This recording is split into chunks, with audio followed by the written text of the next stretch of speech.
been devastated by the news of another of our beloved politicians brutally murdered. After Sir David Amess and Joe Cox, now Anne Widdecombe has been savagely killed in her home. All three died without any protection. This is unacceptable for a country with a £1.2 trillion annual budget. An attack on a politician is an assault on democracy itself. Anne was without doubt one of this country's most formidable and courageous politicians. She inspired me and countless others. She was unwavering in her belief, and she made Britain a better place. I can only imagine what her family is going through, and my heart goes out to them. I cannot tell you why Anne was killed. That is for the police and the courts. What I can tell you is that counter-terrorism police are investigating her murder as a suspected act of terrorism. And I can tell you about the climate in which she was killed. A relentless narrative from politicians and the media that Reform UK is a threat to be urgently stopped. A narrative so relentless it constitutes incitement. And why are we targeted like this? Because we say things that are unfashionable among many in Westminster, but are popular in the country at large. Let me start with the most prominent. And it's incredibly difficult to repeat these words that have been said of our late friend, our late treasure, Anne. But we cannot ever allow this to happen again. And so I must. David Lammy, now the Deputy Prime Minister, described Anne as a, quote, poisonous bigot who wants to, quote, drag us back to the 19th century and, quote, throw minorities out in the cold on the way. He boldly declared, quote, we must stand up to them before it's too late. Before it's too late. Wes Streeting, until recently the Health Secretary, said, quote, if only science had a cure for Anne Widdecombe. A woman on Twitter said, quote, Anne Widdecombe better go this week. She is a little fascist beast. This woman happens to have been, until just a few months ago, the Minister for Safeguarding and Violence Against Women and Girls, Jess Phillips. Ed Davey, the leader of the Liberal Democrats, made the inflammatory declaration that, quote, the greatest threat to the Britain we love doesn't come from Tehran or Moscow. It comes from within. I'm talking about Nigel Farage.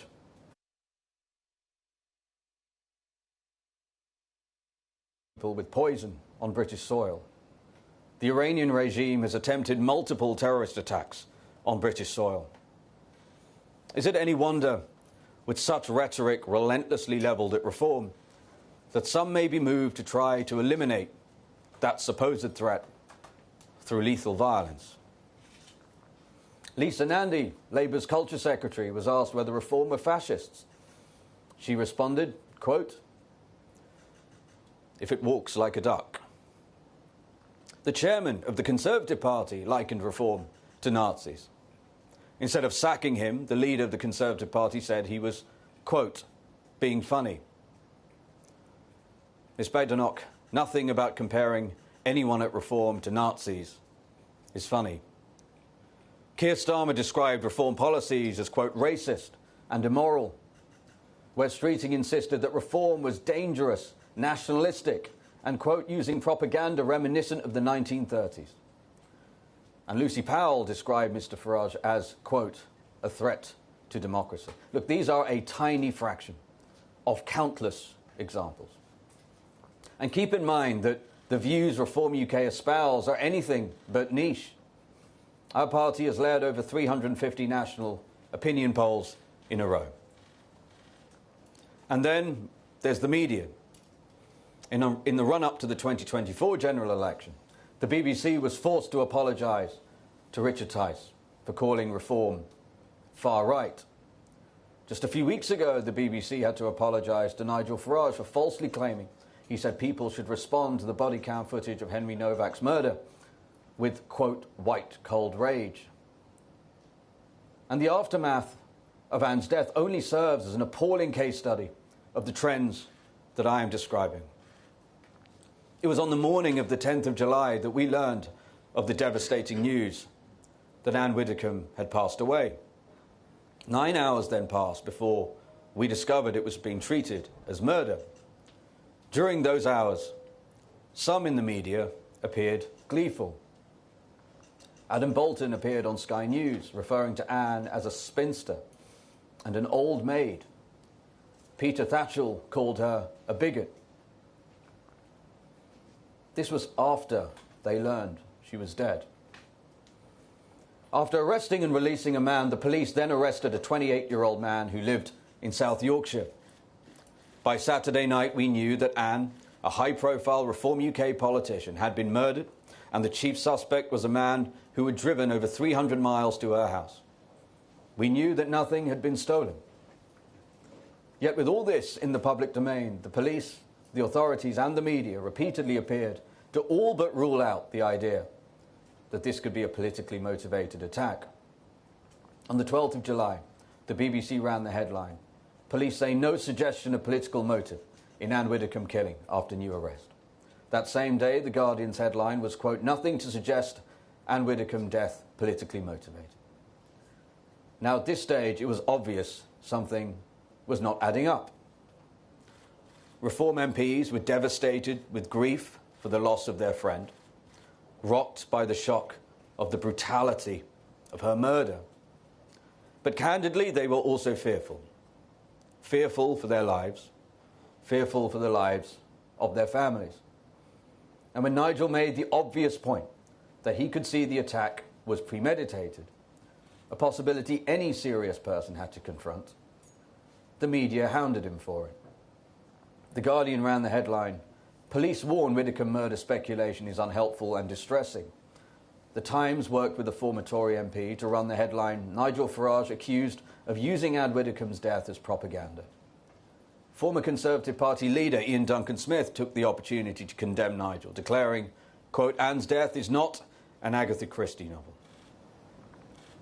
As time has passed, Nigel's assertion appears to have been well-founded, and those who attacked him have been proven to be, well, I'll let viewers be the judge. And I'm afraid the police's conduct has also been called into question. Jonathan Hall, KC, the government's own counter-terrorism advisor, has said, quote, "I don't understand why Devon and Cornwall police were steering the public away from the idea that this was a terrorist case, and I don't know why they didn't simply say they had an open mind as to the motivation. I think they probably broke one of the golden rules of investigations, which is not to comment on live investigations in case new facts emerge." Now, counter-terrorism police are investigating what they describe as a targeted attack on Anne. The leader of our party lives his life under the ever-present threat of mortal danger. He has received 1,577 threats since February this year, including 597 death threats. The most persistent individual targeting Nigel sent 6 directed threats to him on Facebook between June the 24th and July the 6th, including a message telling him to, quote, "Get the F out of Wales before I just kill Nigel Farage. You can die at any effing moment." Another individual posted on X last month saying, quote, "Execute Nigel Farage today," today in all caps, followed by 2 further escalating posts within 8 hours. A third individual wrote on X, quote, "Can someone shoot Nigel Farage? Make him a self-fulfilling prophecy." In fact, social media is awash with threats to kill Nigel. Such threats have been ever present for years, yet astonishingly, last autumn, just days after the assassination of Charlie Kirk, the authorities took the decision to cut the size of Nigel's security detail by 75%. Then the government sent David Lammy out to declare that Nigel, quote, flirted with the Hitler Youth. Reform donors thankfully stepped in, and the party covered the cost of a security detail the same size as before, commensurate with the enormous threat. This Labour government has since moved to cap funding in a manner designed to surgically choke off Reform's largest sources of funding. Make of that what you will. During the Runcorn and Helsby by-election, Sarah Pochin's office was subjected to at least 9 incidents, including Nazi stickers placed on the building, eggs thrown at the door, threatening visits from members of the public, and an Antifa presence 2 days before polling day. Since her election, multiple specific online threats have been passed to police.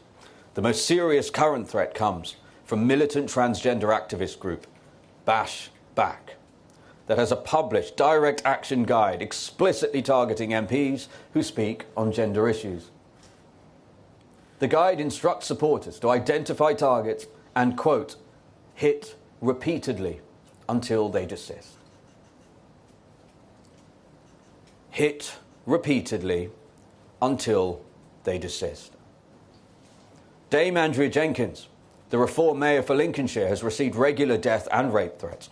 In fact, there are so many it would take an entire press conference to go through them. But one said, quote,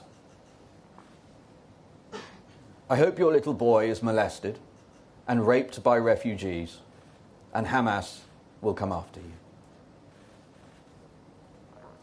The toll of threats and death threats is severe enough for politicians themselves, but what often really gets to them is the thought of their families being at risk.